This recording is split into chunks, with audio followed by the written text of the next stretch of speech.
Hey y'all, it's Maddie from the Itty Bitty Homestead Committee, and I thought today that we could go over pedigrees and why I think that personally they are important, even if you are just raising meat rabbits. From a show perspective, you have to have a pedigree if you want to register one of your grand champions, and that pedigree has to be fully filled out. So for instance, this is my doe Penguins Pedigree, and it is not completely filled out.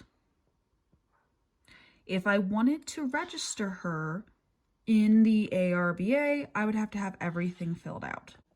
So what goes here is the rabbit's name, their color, their ear ID, which all show rabbits have to have, their date of birth, their weight, what sex they are, and who their sire and dam are. Once my animals also start winning competitions or they start getting legs, I'll also put those notes on their pedigree as well. So for instance, Penguins Pedigree is a little outdated because I haven't put her best of group or best of variety on her notes yet. But for that show, I do have all my judges' notes still, and I have the emails from the show itself saying what the girls did get. I just haven't updated their pedigrees because I don't want to print out another pedigree. So if you're not showing animals, why would a pedigree also be important? Well, genetics is one reason.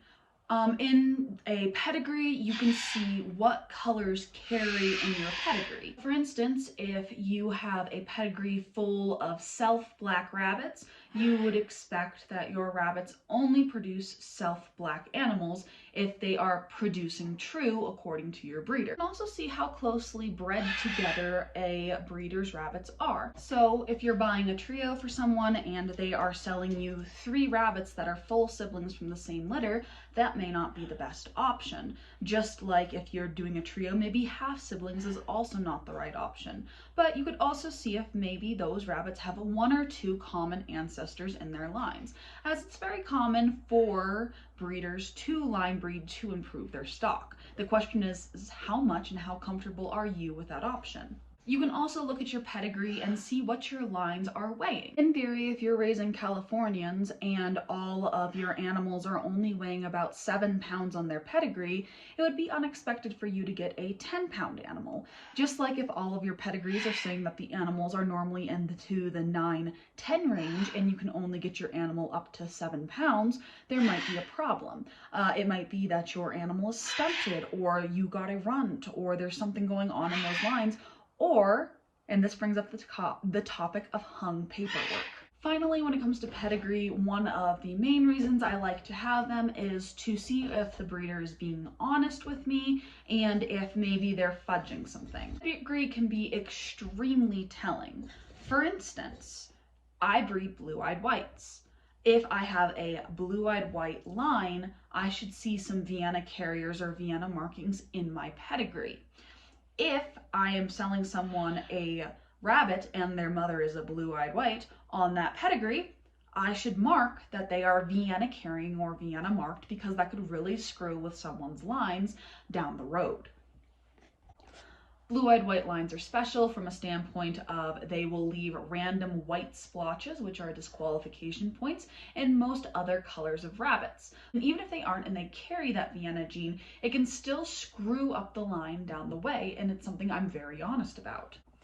There are more gives when it comes to hung paperwork and color, especially if you have a line that breeds true, but then we'd have to get into genetics, and I do have Lotus A and B up on my channel. If you're looking for C, I'm still working on it so I can get to the D Lotus, which is my favorite Lotus because it has to do with dilutes, but I digress.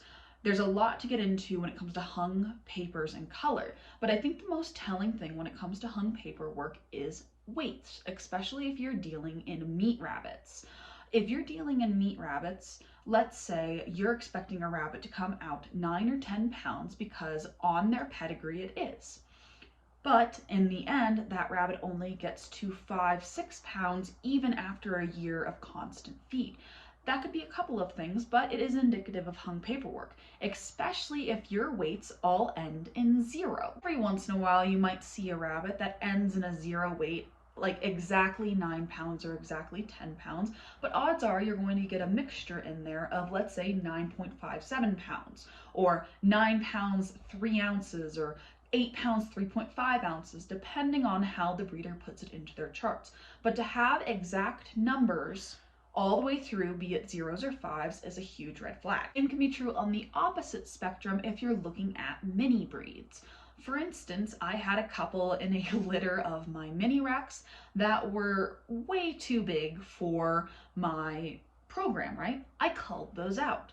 But let's say I would have sold them and I would have said, hey, I'm going to fudge these numbers around so that they look like they remain small instead of being large. And then I would have sold that rabbit to another breeder, not telling them that I had experienced in this line larger rabbits. It could screw up their line, or they could need to reset on that line and cull my rabbit out for me, which I don't think is right. So yes, I think pedigrees are extremely important and can tell you so much about a rabbit and their line. Pedigree should also have the barn name as well as a contact number or email to that rabbitry that you can contact at any time. For instance, on my buck Strawberry, his parents' weights are missing. Once I get Strawberry to the point I am ready to register him with the ARBA, I'm going to call up my breeder and verify what those weights are so I can put it into my pedigree and update them. And thankfully, I have had some amazing people who I can contact at any time for my starter stock without question. But it's not always like that. So make sure when you are getting a new animal that you do have contact with that rabbitry. So yeah, guys, that's kind of my soapbox on pedigrees. I absolutely love them. I would love to hear your opinions on pedigrees. Do you like them? Do you think they're not needed? Do you show rabbits? Do you not show rabbits? I would love to hear everything you have to say. And if you are a breeder who does look at pedigrees, what do you look at in a pedigree? I'd love to hear it. But thank you all so much for watching, and I'll see you all in the next one. Bye.